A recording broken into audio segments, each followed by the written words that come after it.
Welcome back to this channel for practice problems for actuarial exams. You can find information about me at smarturl.it/Jedi. I direct the actuarial program at Illinois State University. You can find it at smarturl.it/actuary. And we would love for you to consider making a tax-deductible donation to our actuarial program to support our students. You can go to smarturl.it/ISU actuary donate.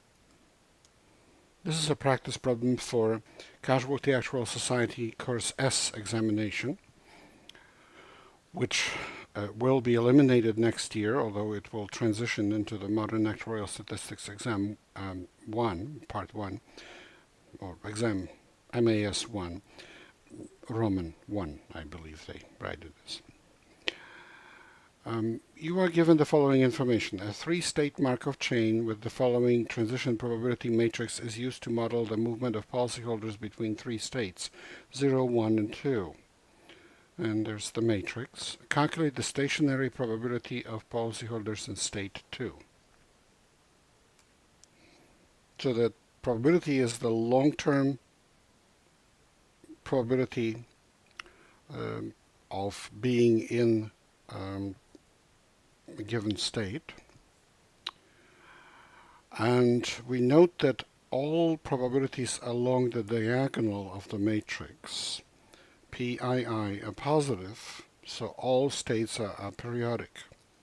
It's possible to go from a state to itself. There's a positive probability of that for all three of them. Also, the process is irreducible because all states communicate with each other. So for any ij, probability of going from I to j is positive, and probability of going from j to I is positive, not necessarily in one step, and multiple steps possibly, but you can always find a way to go from every state to any other state. And in an irreducible Markov process with a finite number of states, all states are recurrent. That means you come to them infinitely many times, as opposed to transient states, which eventually are left behind. In a finite Markov process, so a process with a finite number of states, and we have only three here, 0, 1, and 2, being recurrent implies being positive recurrent. Therefore, the process is ergodic. All states are aperiodic and positive recurrent. So let us denote the stationary probabilities of policyholders in state 0, 1, and 2 by pi 0, pi 1, and pi 2, respectively. For an irreducible ergodic Markov chain, pi j is the unique non-negative solution of this equation, which we call the balance equation. We have it written here in terms of pi j, but you can just write it as a vector of these pi 0, pi 1, pi 2 being a solution of this vector multiplied by the transition matrix. And of course, the sum of the probabilities has to be 1. So specifically in this case, the balance equations are pi 0 equals 0.5 pi 0 plus 0.4 pi 1 plus 0.3 pi 2.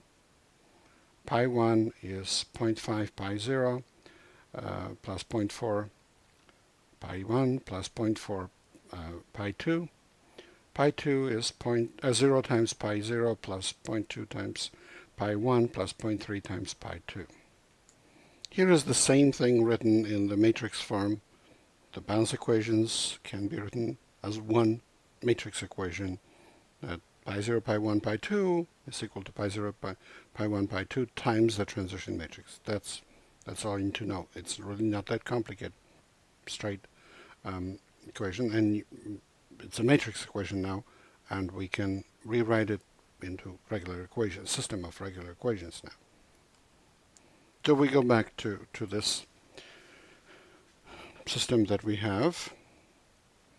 We put all items on the same side of the equation, so you basically move pi 0 to the other side of the first equation, you move pi 1 to the other side and then pi 2. And then switch the sides so that you have 0 on the right hand side and you get these three equations. The second system simplified shown here. From the third equation we get pi 1 is equal to 3.5 times pi 2. We substitute this into the first two equations and we get what you see here, or equivalently the same thing simplified with 1.4 pi 2 plus 0.3 pi 2 being 1.7 pi 2, and minus 2.1 pi 2 plus 0.4 pi 2 being negative 1.7 times pi 2.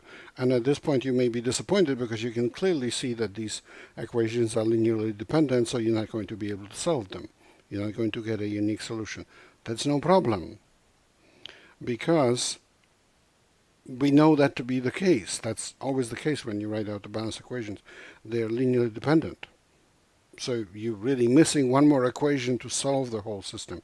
And you have that one more equation because you know that the sum of probabilities is 1.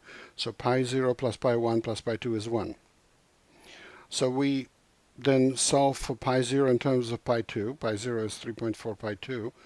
And we plug all these expressions of that we found. Everything can be written in terms of pi 2 then, because pi 0 is 3.4 pi 2, pi 1 is 3.5 pi 2, so pi 3.4 pi 2 plus 3.5 pi 2 plus pi 2 is 1. So pi 2 is 1 over 7.9, or 10 over 79, and pi 0 is 3.4 times that, or 34 over 79, and pi 1 is 3.5 times that, which is 35 over 79. And 34 plus 35 plus 10 is 79, so these add up to 1, they're probabilities. Everything is fine. So these are our stationary probabilities. Pi 0 is 34 over 79, and I wrote it also as a decimal here. Pi 1 is 35 over 79, written also as decimal here, and pi 2 is 10 over 79, and we have answer A. Please remember this is copyrighted material, and problems from past Casualty Actuarial Society examinations are copyright by the Casualty Actuarial Society. My apologies. And I used here with permission. Now this material is only on exam S, it's not on exam MLC.